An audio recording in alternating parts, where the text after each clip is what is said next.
And greetings, brothers and sisters of the Vril Mother from under Allah's magic scarf. And I was just remembering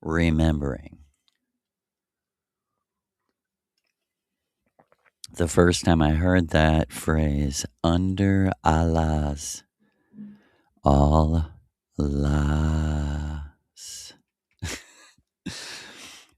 phrase used. It was maybe a month or so after my graduation ceremony of May 5th, 2024. I'll never forget that, right? And we were doing a ritual, and Maria said to me, go get Allah's magic scarf. Because if that's not magic, if you think that's a coincidence, or if you think I just made it up, tune out. We don't need you. But to our people, we do need each other. We need each other not because this isn't the Maya, not because this is real and then God will judge you, because that was the plan. That is the play in this video game. Really completing the video game and going home like, now I can speak from this perspective. What was it all about? Connecting the supernatural connection, the supernatural events, the energy that makes magic, right?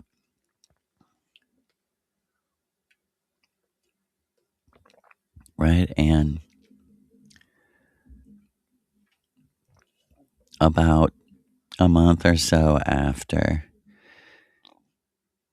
and this would be meeting face to face Lu Sif, like LOU/SIF, as in Thor's wife, Sif. And people are, oh, don't you know the scholarship? Lucifer don't have anything to do with Sif and from the Nordic pantheon. That's where you lose the magic. That's where you don't understand the artist. Like I didn't. Maria's here right now. She said, go quickly. Go ahead. Tell this story. You think, for one thing, what you're looking at is real. But one thing you should know for sure and never forget is what you're looking at, you change automatically. Why? That's how the matrix works. People like, you think what you're saying can't be true. Well, how does it work? It's only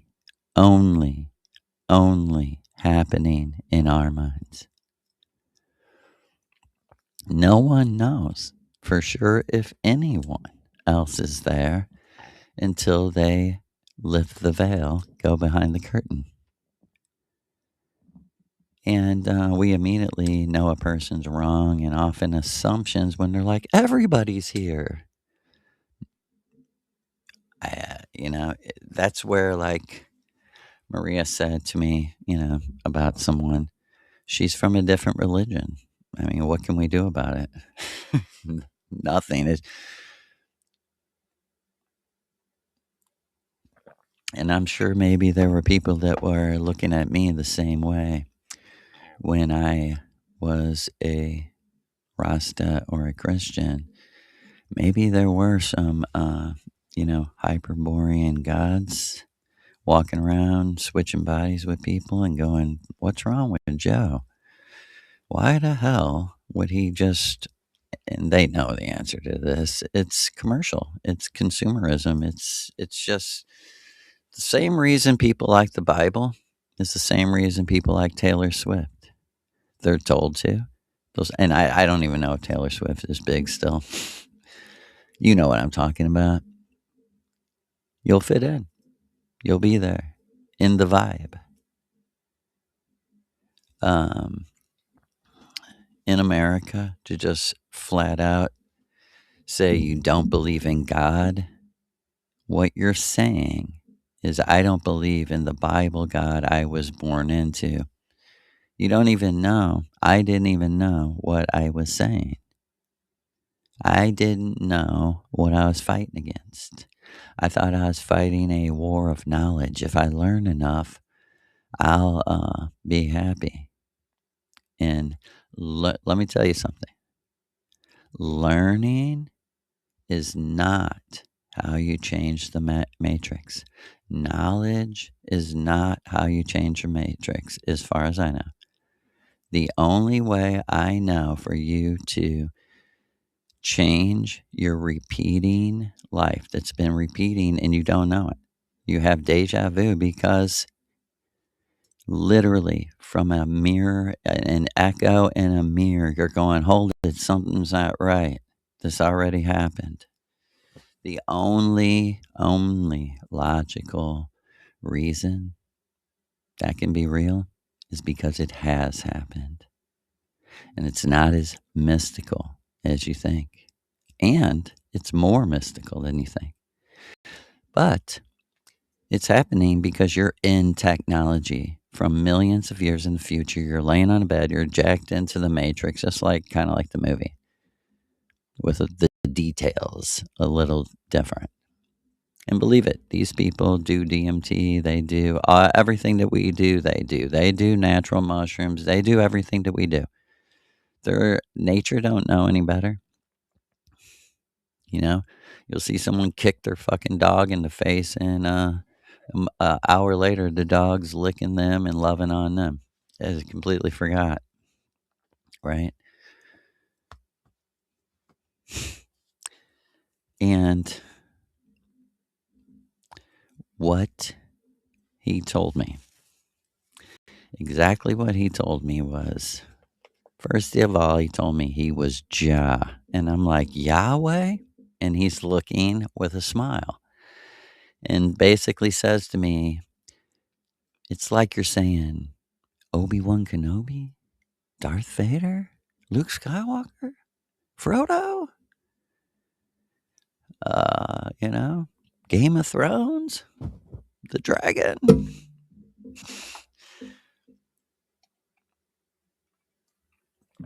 And he laughed.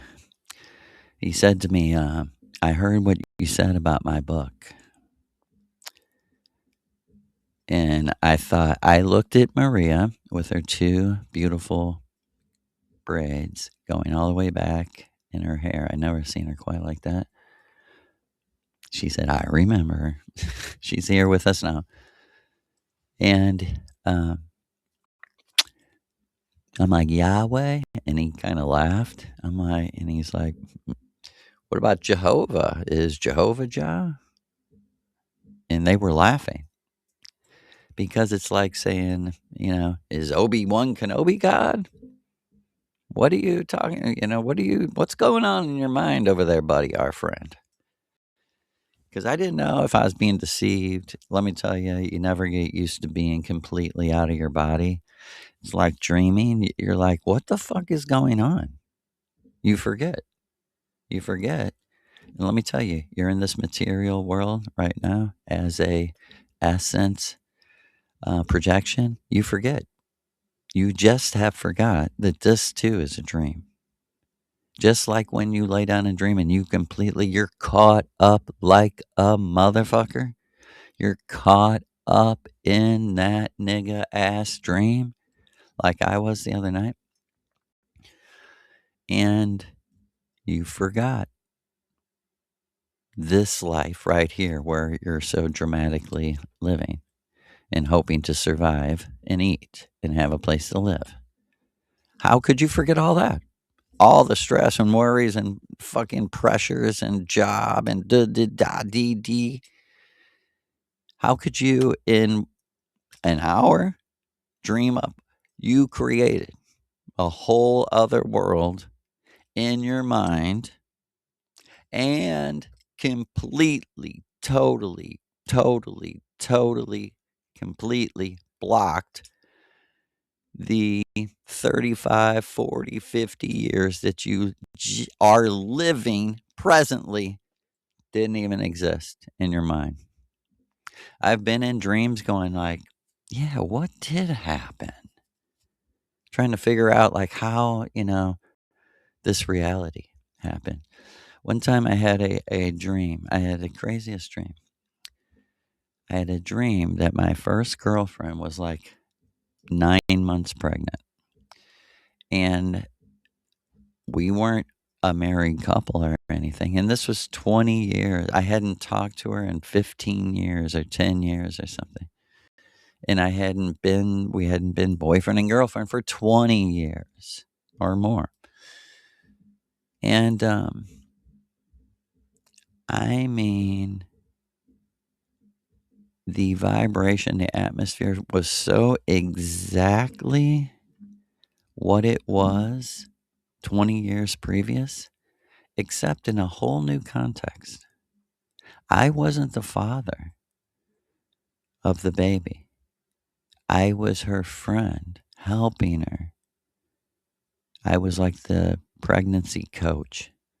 I was going to be with her when she gave birth. And this is a perfect example of the ritual and giving birth to the astral self, right? Me and her didn't conceive this baby. We weren't together. I just plain cared about her as a person. And she just intuitively believed that I was the person that could help her. And she was so concerned about the baby.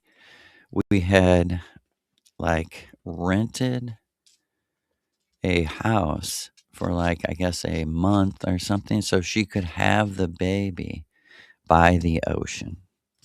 And she was saying to me, like, now I know everything's going to be all right.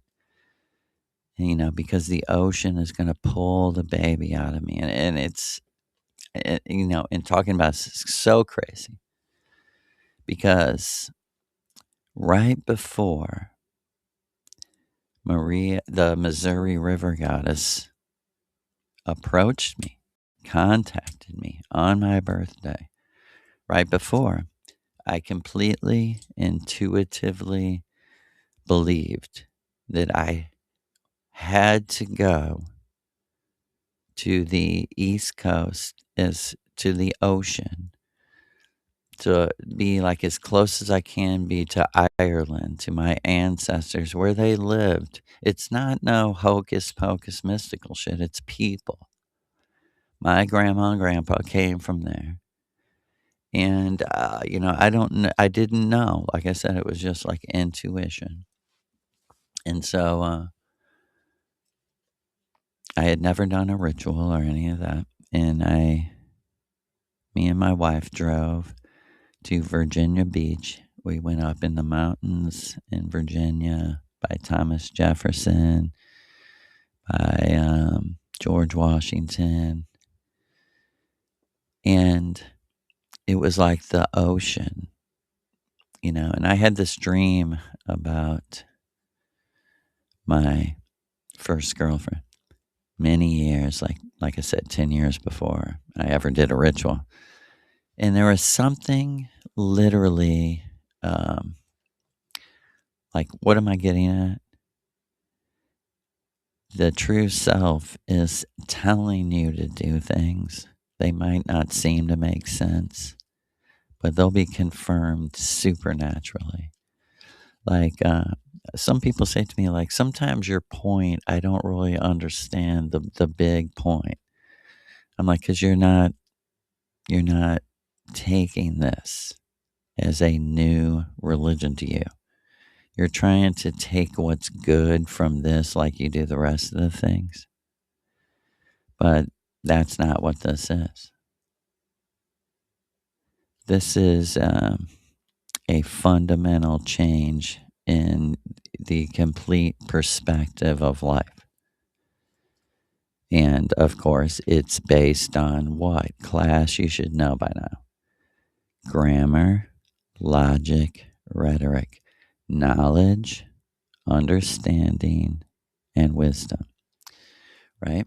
And I was just saying, it's not by the when we say knowledge, what we mean is information, not your opinion. This is what most people think knowledge is, their opinion about some subject of spiritual things, or their, opinion of their experience of this thing.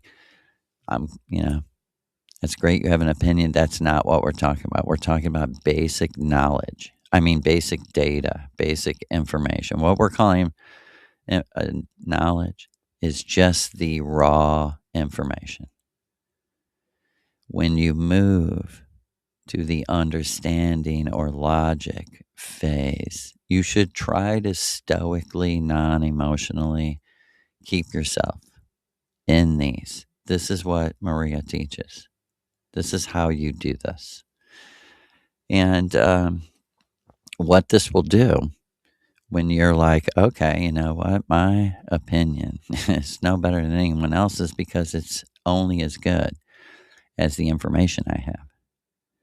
That's basically why. And that was the second ritual I did where we were like standing on the set of Star Wars. And she knew I grew up with this in the 80s. And I was like, oh my God, this is the scene when they're up high and they're fighting, on the beams with the lightsabers. But I forgot that it was Luke dreaming. He was dreaming. And he won. And when he took the helmet off Darth Vader, it was him. Right? And I'll make this point about Lucifer. And she said to me, do you know? I said, what are you saying? I'm fighting against myself? And she said, exactly. She said, not only, she said, let me teach you something. The result of brainwashing you that you were a sinner and that your nature was bad. And she was like, which it could never be, Joseph. I wouldn't choose you as a child if it was.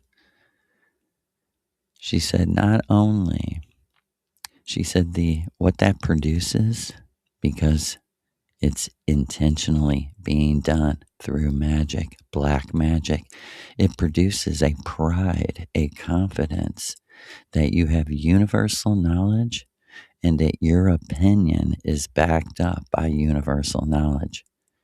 And what you're calling supernatural revelation is merely your opinion. That's how you were deceived. And you did it, your true self did it to yourself, to your avatar. Your true self did it to your avatar to teach you a lesson. And literally, it was like the power of her words, like blew me backwards. Again, like it literally made me like recoil. And like she said, this is how you break the spell of being born into something. You can't gain knowledge about this, is what we're trying to say. It's at the foundation. You're looking out of what you're born into. You have to literally return to your birth and start over so you don't have to after you die. Right? And I said to her, honestly, I don't know what the fuck you're talking about. I try my best to think for, like I said, I defended myself. I think for myself. I try. And she said, I didn't say you don't try. She said, I know you're not doing it on purpose. I'm not mad. I just said I had to correct this before we went forward. And I was like, okay. She's like, you put your opinion before the facts because you think your opinion is backed by something supernatural. And until you gave up the belief in a universal supernatural being called God don't exist, she's like, this is this Yahweh monster and how evil it, him, whatever the fuck it is that it's universally deceiving anyone that thinks it's universal. And I went, whoa, whoa. I said, so all my opinions were based on, she said, nothing. Because the experiences were really the test of the true self, showing the avatar. This is what evil does to people, even you.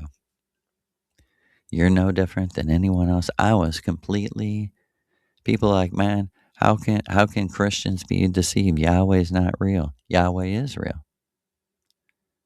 That's where you don't understand. Real motherfuckers are understanding the myth on the evil side, and they're stepping into the archetype, and they're like, dude, if there ever was a Yahweh, I am. I am. And the Christians are like, yay, that's so good. And this is the monster that says, kill your animals, slaughter animals, animal sacrifice your firstborn, go in there and kill their children. 666 laws, or I'm going to fucking kill you. It's just, you know what I mean? Yahweh, tune out from what we're saying, because the first part of my initiation with her was, Joseph, put these things together. In the middle of what I'm telling you is war on Yahweh. Your true self is responding through you with this response to Yahweh. Who am I? Okay, the whole world's concentrated on who is Jesus and God and Jesus, source, universe, right? And the teachers that come from source and universe and the great spirit and the universal this and that. And I was like, it's all fake. There is no being. And I was like, so everything that was happening, because I didn't know ever how to deal with all the supernatural things that happened to me while I was a Christian and a Rasta. All I knew was the facts were there was not a man. This is a fact. I don't know. People still act like, well, that's your opinion. No, it's a fact. There was not a man. A man did not exist like your Bible tells you. There was no man that was the son of a universal God, because no universal God exists. And to think that the universal God would choose anybody over anybody else makes him not universal. It's just the church of the subgenius. They're just laughing at you like they were laughing at me. Right? And I say all this to say that Lucifer, on the day, May 5th, the morning of May 5th, because May the 4th was with me. May the 4th was really with me. And that was a joke. They weren't saying the force is real. They're saying, listen, dude, to you, there's a force. It's called vril, your vril, inside of you, that makes you love your mother. It makes you say how beautiful she is and how well she dances. Right? And they're like, you'll never know what's real in someone else, we're one. We don't know about them, right? And he said to me, I'm Jah. And I heard what you said about my Bible, right? That's why I was saying all that. To say this, this is where how he like healed me or cured me from broke, you might say, the mind control. He said, my book echoed through my brain. My book? And, many people who get mad, they say, you should just start, rip out page by page and just use it as toilet paper. I mean, that's how it's, you know, you should hate it that much. You should want to desecrate it. You should want to burn it. There's only one book that intuitively, like, felt like so much anger, like I wanted to burn the book. The Bible, the lie, Abel, the libel.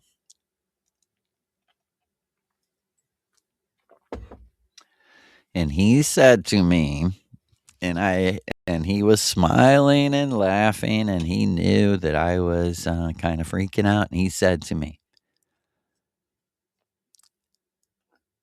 do you want to hear my favorite verse from my Bible? And with his mind, he hit me telepathically. We started communicating in like a dual conversation. And he said to me, everything that your mother taught you is true. Aleister Crowley did edit this Bible in this matrix last end times since 1948. It was him on another level that was influencing, and they prepared this through the rounds. But the Bible actually had nothing to do with World War II, really. It had to do with technology and industry and who was going to rule the world and who was going to do what they want and who was going to be the slaves. And I was like, yeah. And he said, but I'm the original author of these books. This book. He said it's, compiled, cut, pasted, edited, but I'm the one behind it. And he said, he said, with his mind, or maybe out loud, he said to me, your mother taught me, it's a trick. It is literally the deepest, well thought out trick that I could trick a person who would normally hide it.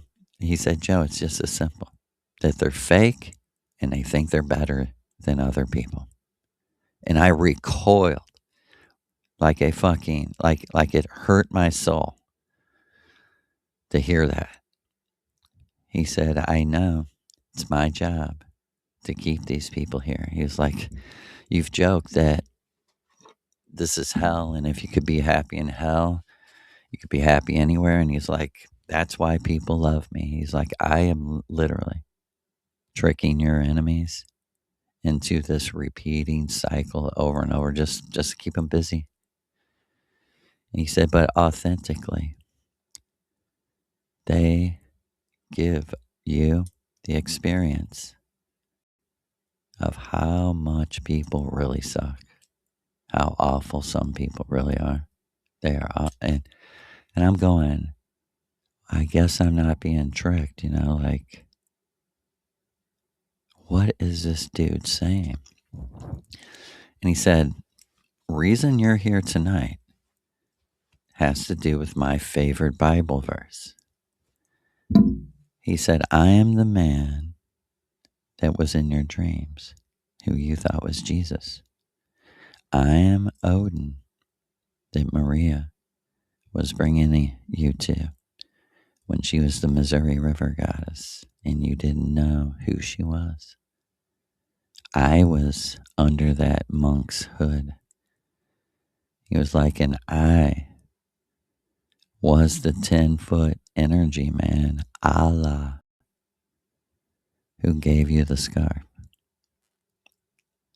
He said, in the same way that I authored this story to meet you here tonight on your graduation, you're returning, of course, like your mother says. He said, my favorite verse is, I wish you were either hot or cold, but because you're lukewarm, I will puke in your goddamn face. And I was like, whoa. Right. I wish you were either hot or cold. And because you're not, I will puke in your face, he said to me. And it was a joke. They all laughed. And I was like, I remembered, I actually was standing there. I remembered Maria saying to me, you know, we're the yin yang. Like, you're the Leo, Scorpio. I'm the Scorpio, Leo. She is like, we're the, essence of hot and cold. And she was going on and on. Like, it was funny how much she was going on about, like, opposites of hot and cold, And, like Scorpio and like a scorpion, she's like, who's a scorpion sexy too? How could I be the sex goddess? I never even had no dick. Stuff like that. Joking. But saying, like, I'm as cold as ice, nigga. When it comes to desire, like something I don't desire. No one's going to force me to like anything. But she used to say to me, what I really mean is, to me, hot or cold means in the moment. And she's like, it kind of breaks down not to offensive social attitudes. Platitudes, I want to say. For real. It comes down to frequency vibration, like the ability, the chance, the opportunity. She said you're not, the same opportunity is not present when you're lukewarm and your mind is somewhere else. She was like, it's nothing people are doing on purpose. It's an essence thing. It's literally like, you play music, like you see some people obviously don't like what you're doing. And you have to kind of, I had to learn, not to be offended, not to be hurt, but, just to know, like, this is real. Like, not everyone's the same. Simply. But to our reading, right? And I hope I made my point. He was saying, I'm the author of the book. Let me give you my intent. Listen, my intent about this deceiving, horrible book. And he was like, Joe, what is there a higher irony that the book that is deceiving the so-called proud Aryan white race is a Jewish book about God murdering his son? I was like, the irony is so thick, so heavy, it's nuts. He's like, now do you know why my favorite verse is, I wish you were hot or cold? He said, what I'm saying is the same thing a sick child is saying. I have no choice. Lukewarm makes me puke. He's like, you got it? Like the individuation, that's how I am. I looked at Maria. I was like, that's like music to my ears. He's like, I know. That's why I'm saying it, Joe. Joe, he was like, Joe, you're with us. You're here with us now, right? And he told me, I am Allah that gave you that scarf.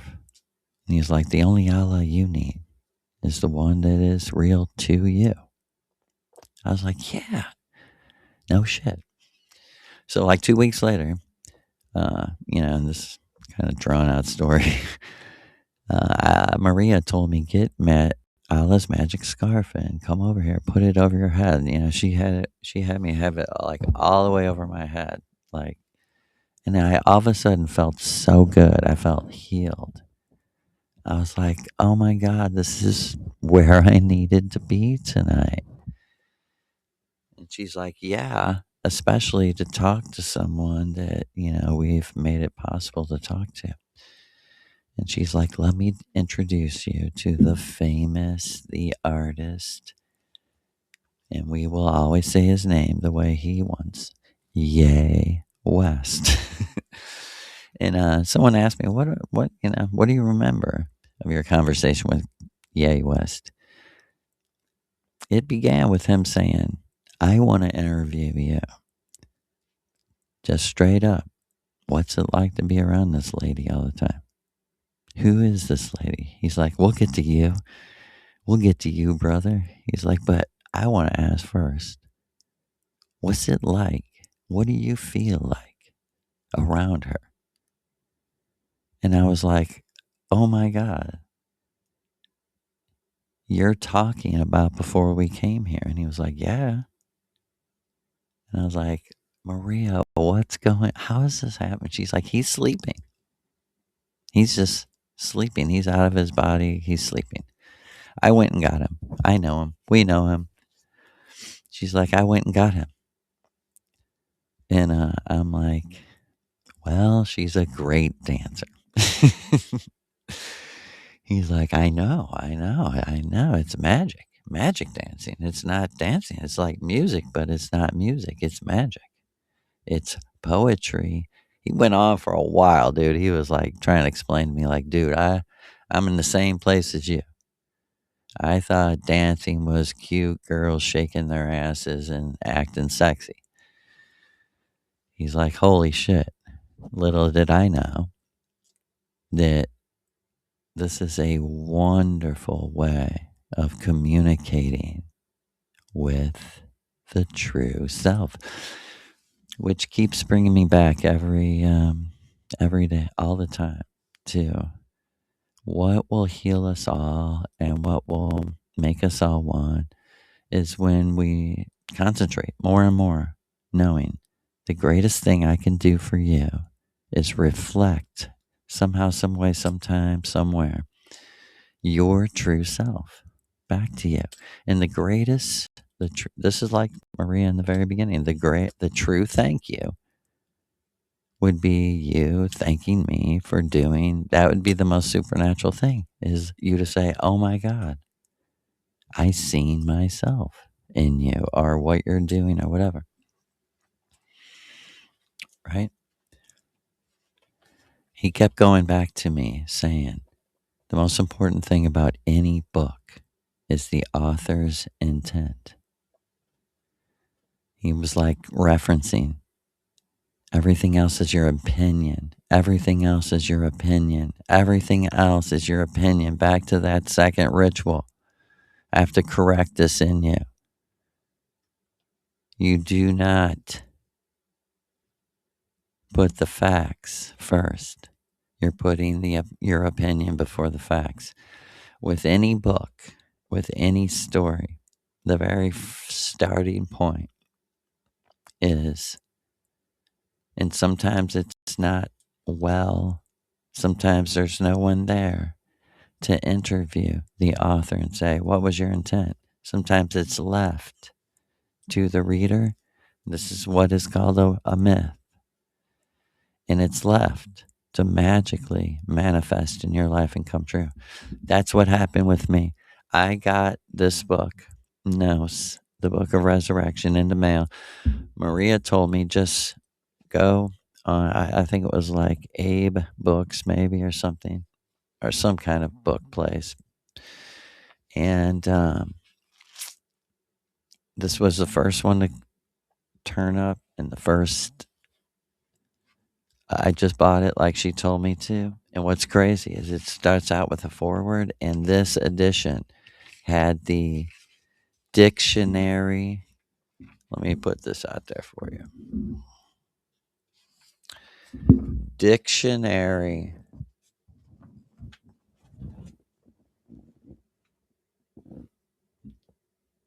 of the initiation of amor. I'm like, amor. Maria had never used that term. And that, and dude, that was the first definition. So I read Dictionary of Initiation of Amor.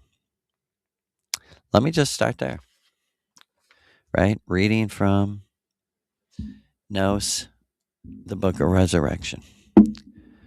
Attempting to translate Sanskrit terms into other languages is a thankless and almost blasphemous task, as is attempting to transcribe it phonetically, even bearing in mind that the pronunciation is, on the whole, only approximate. For this very reason, both the grammar and the orthography frequently vary in the Western texts which reproduce them. For centuries, the Sanskrit language possessed no written form.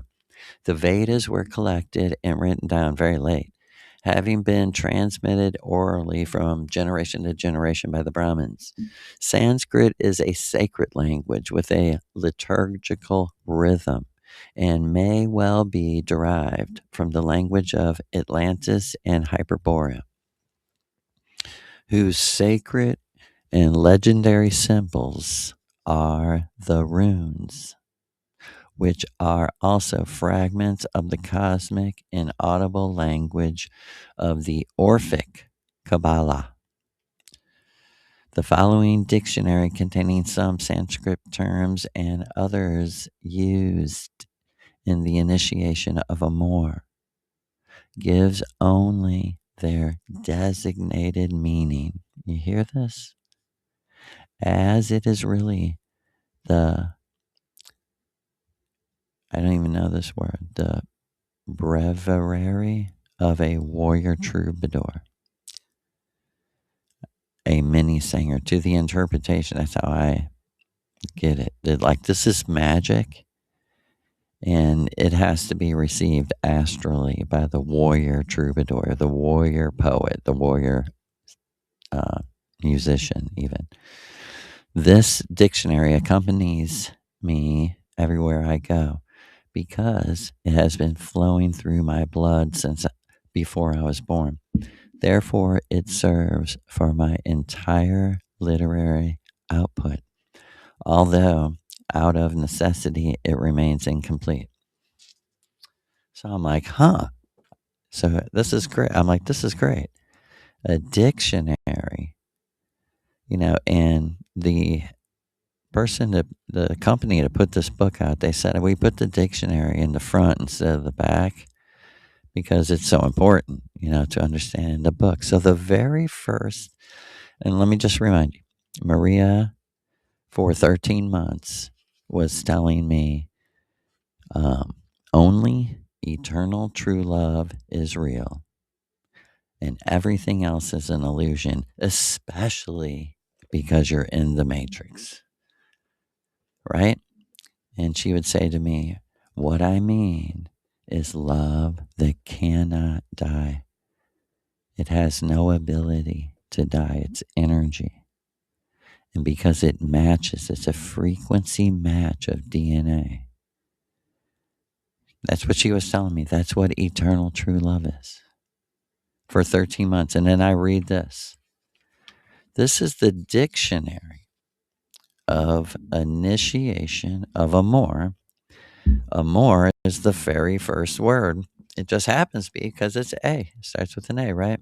I read this. Amor is made up of without a.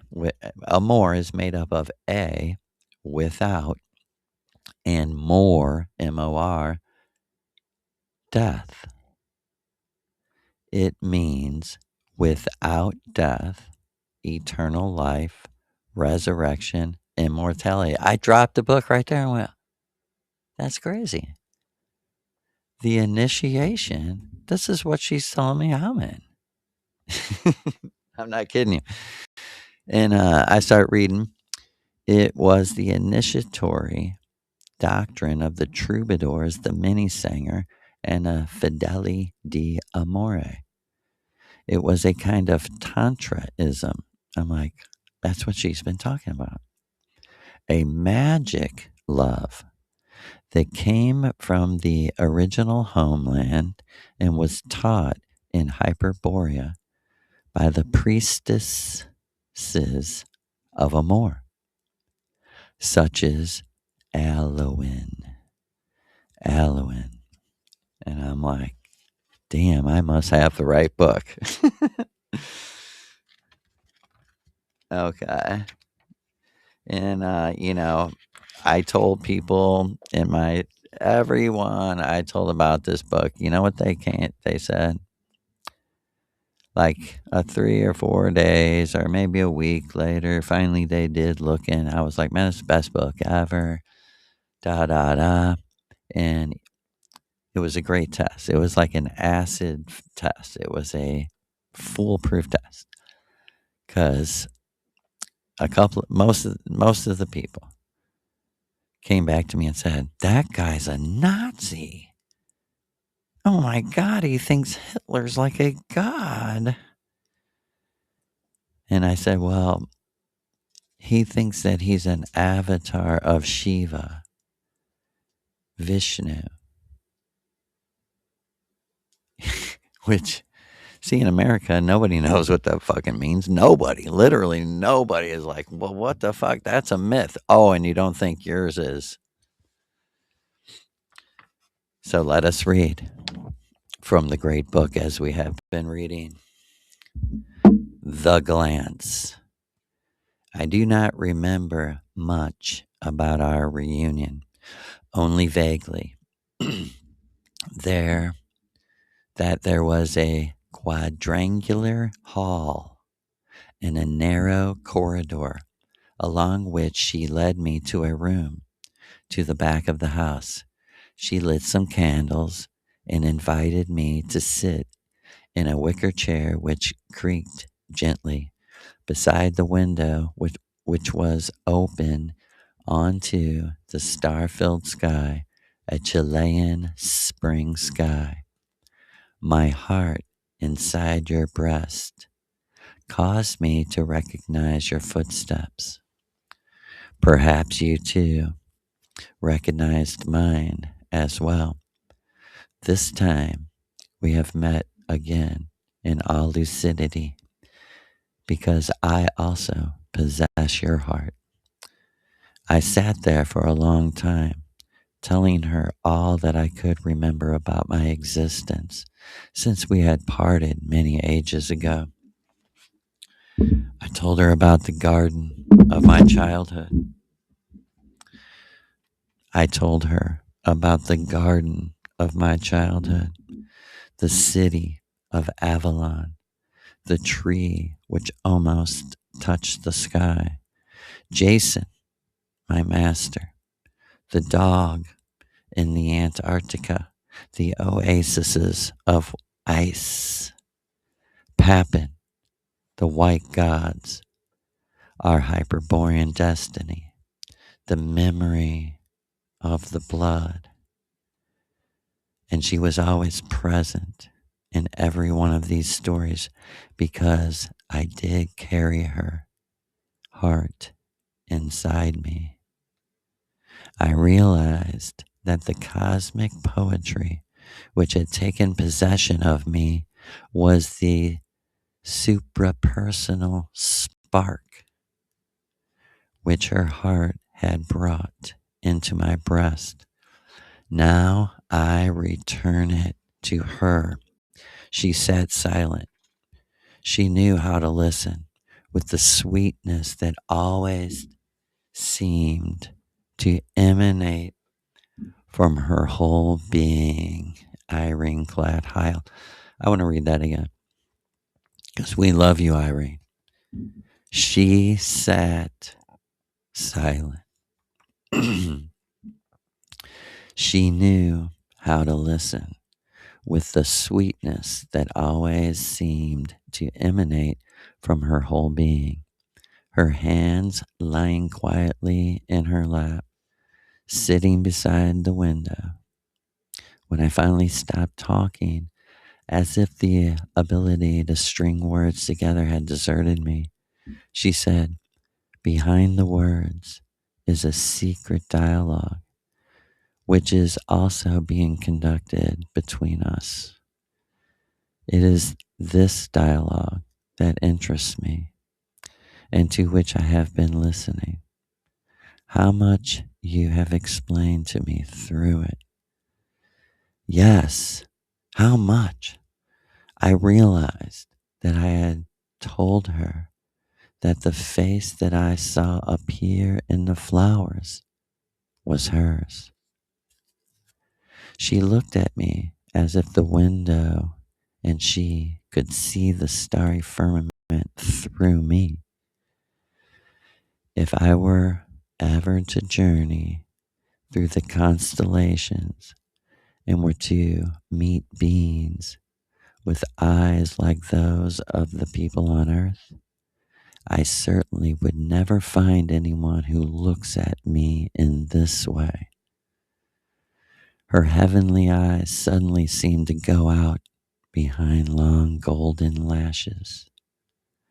They disappeared as if into a faraway interior world, but without ceasing to gaze at us as if they were open onto another reality which was more truly our own, and to which they carried us. The gentleness of this glance was like the bejeweled island set in a sea of nectar, of which the ancient texts tell us about. How can anyone who has once looked in this way, only once in the entire universe, how could they ever perish? This glance will never be lost because it is the supreme achievement of a artist creator. It will one day return, and whoever possesses it will once more be she herself. To be looked at in this way, once more in this world, I would give everything. I would give even the city of dawn. When I left the house that night, I had once again become the suitor. And we will be right back with,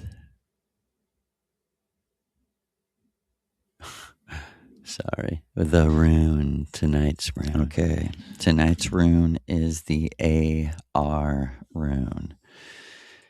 The RUR rune. It basically looks like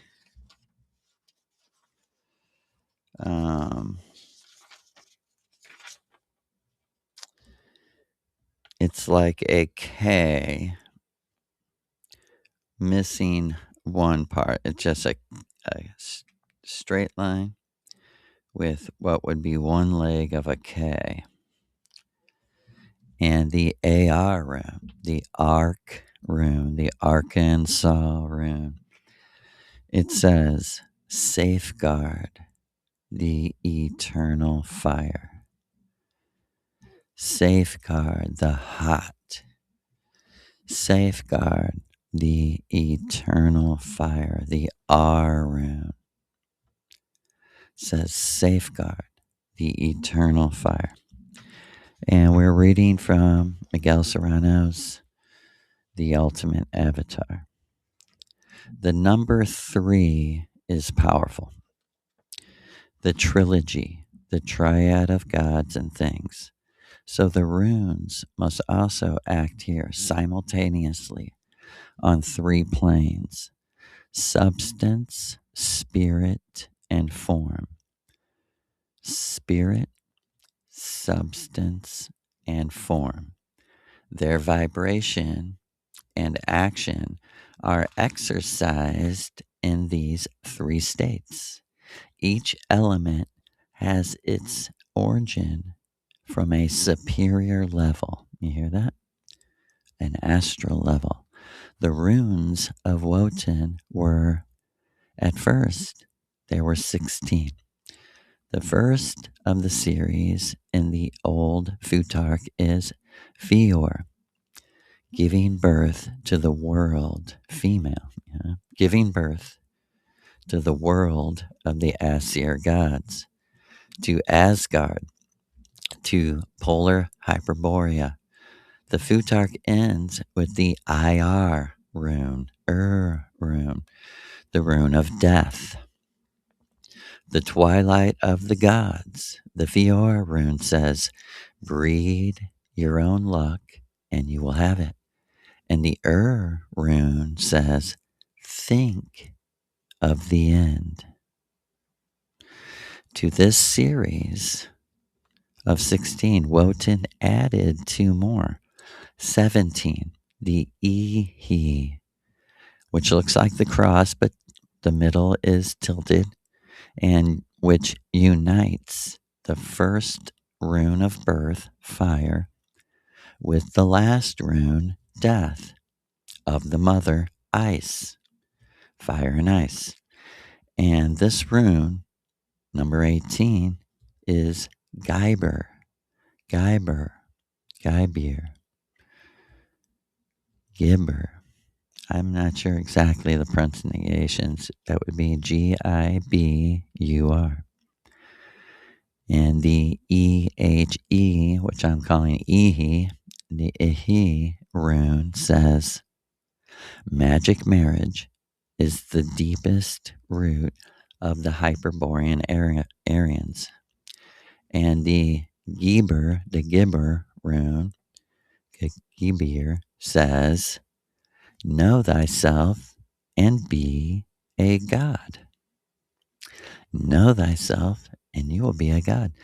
In the expanded Futark, the entire magic process of esoteric Hitlerism and the initiation of Wotan has been summarized, okay, in the expanded.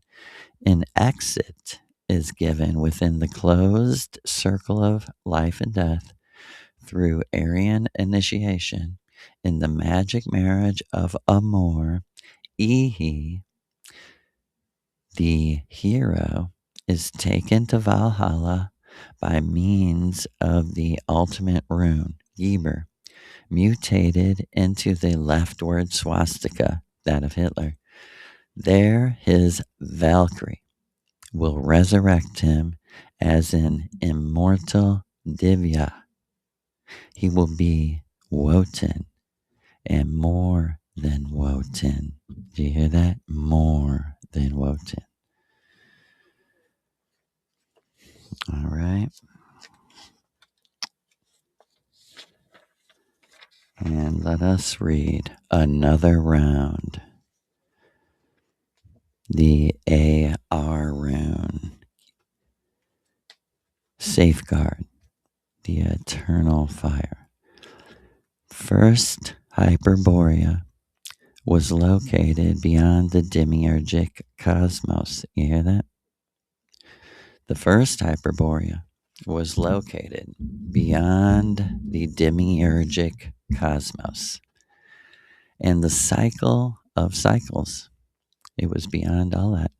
Second Hyperborea, the Sati Yuga, the Dapara Yuga having no place on the physical earth as we know it today, nor the Golden Age, nor the Silver Age, only the Trita Yuga, the Bronze Age, happened here, right? Only the Bronze Age happened here with the avatars of Rama and Krishna, and with the race mixing of the divine Asir, Vanir, and semi divine Viras.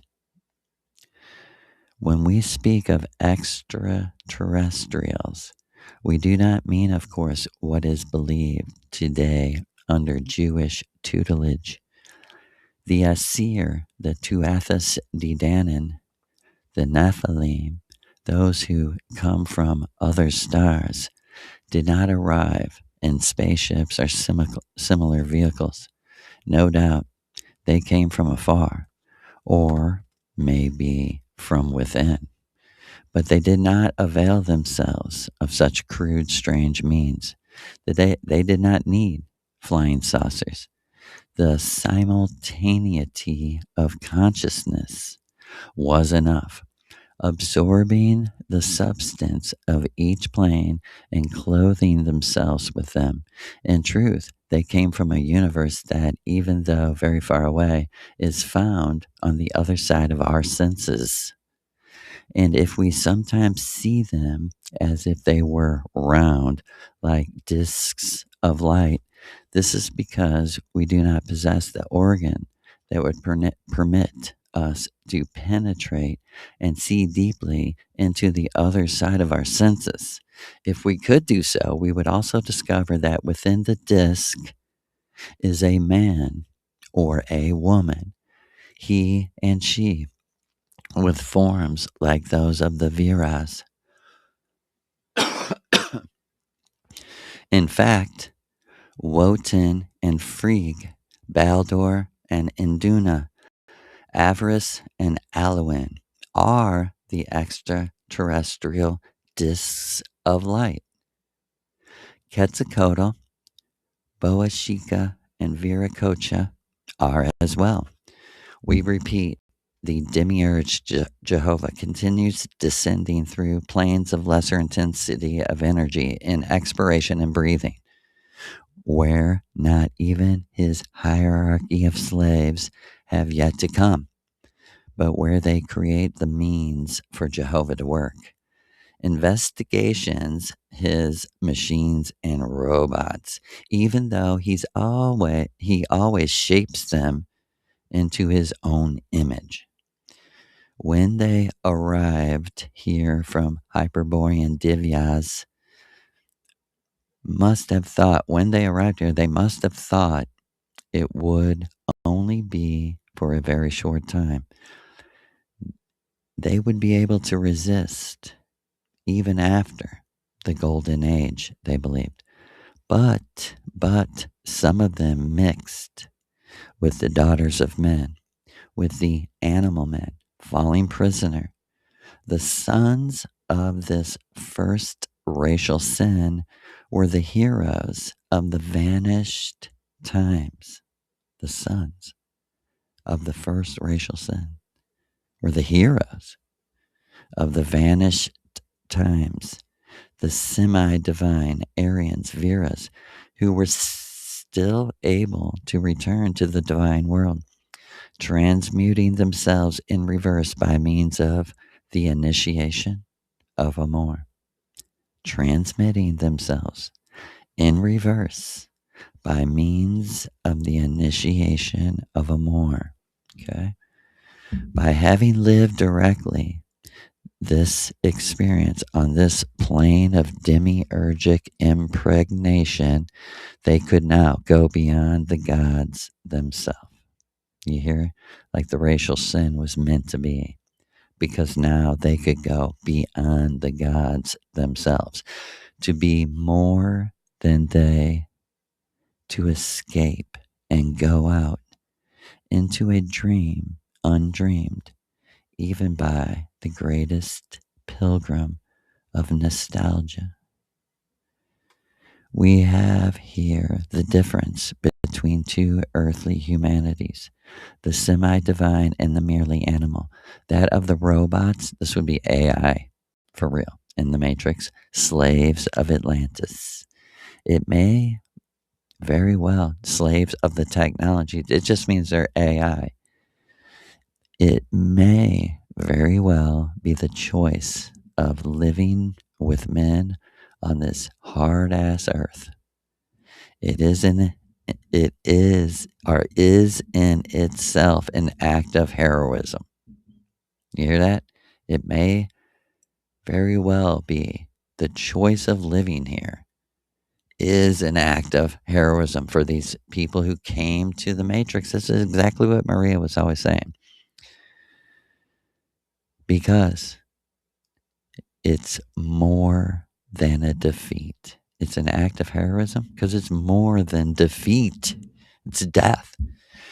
The great wars of the Kauravas and the Pandavas in the Mahabharata and that of the Vanir and the Asir would be punitive wars against those who had mixed, polluted their divine blood. And in those wars, when the Vimanas, the discs of light, appeared with greater frequency, just like today, in the great crisis of time, at the end of the age, none of this excludes the animal man here on earth from also being able to achieve an imitation. Okay, you hear this? This does not exclude the animal men here on earth from being able to achieve an imitation of the disk of light, these Vimanas, with their mechanical sciences, and going with them to explore the cosmos, the other side of the stars. They will go to them and find them empty because it will be like visiting the various organs of the body of a giant. In the vast body of Methuselah, the demiurgic Manu, lacking vril, the eye of the dragon, the third eye, they won't see it. They will see nothing because they lack vril. They will not perceive those who have found within, in the castles, in the world tree, in the apples of the tree in Asgard, in Avalon. Because with those little men, with their puny bodies made of that corruptible matter, uniquely Gerda earthly, on which they live, they are alone in the universe. Absolutely. To be able to go where the Führer went with his Vimana flying disc, with his star, we must recover the vril. That sounded familiar when I read it.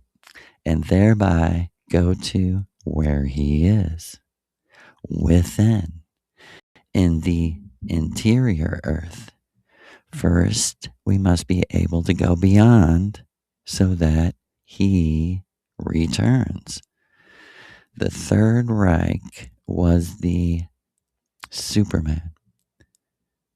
The Third Reich was where the Superman, the men of the Black Sun, were able to recover the lost organ of vril with Maria's help, the direct knowledge of the memory of the blood, the direct knowledge of the memory of the blood.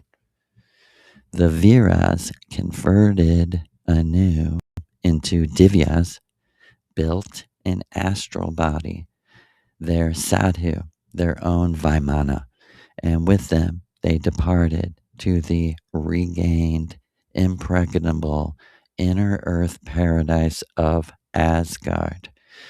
When the Asir gods mixed with men, with those creations of samsara, of the will to power of the demiurge, you hear that?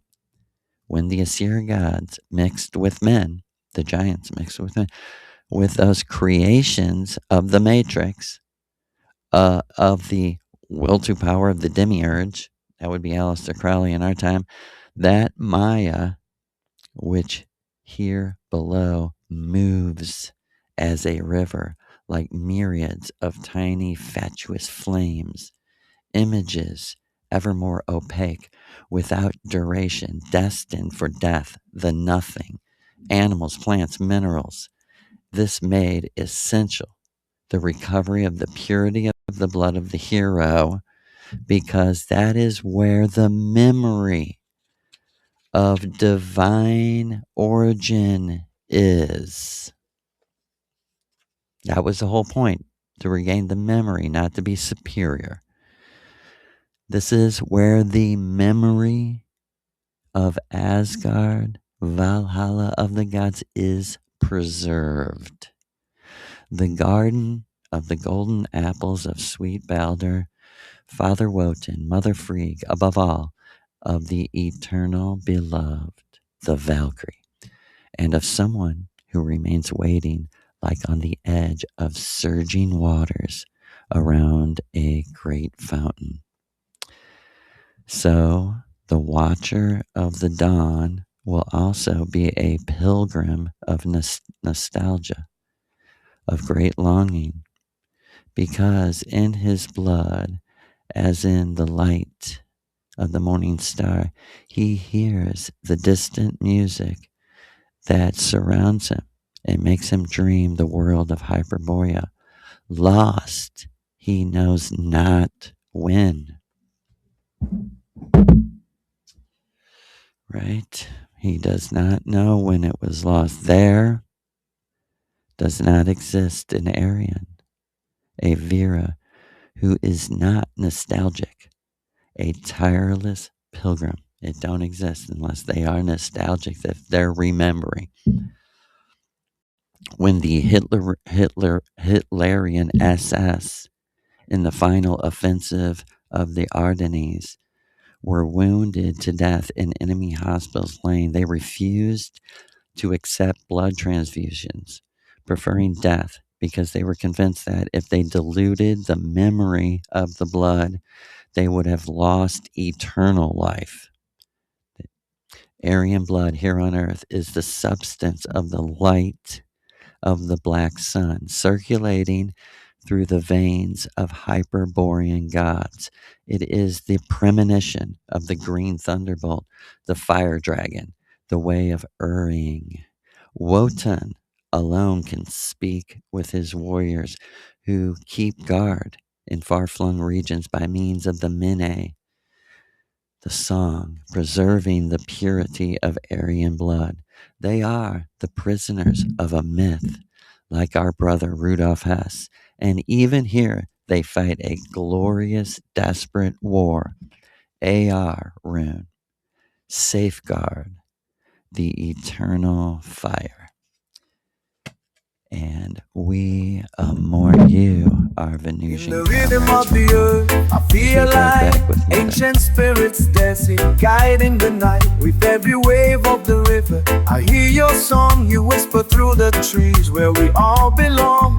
You're the echo of the ages, a sacred call.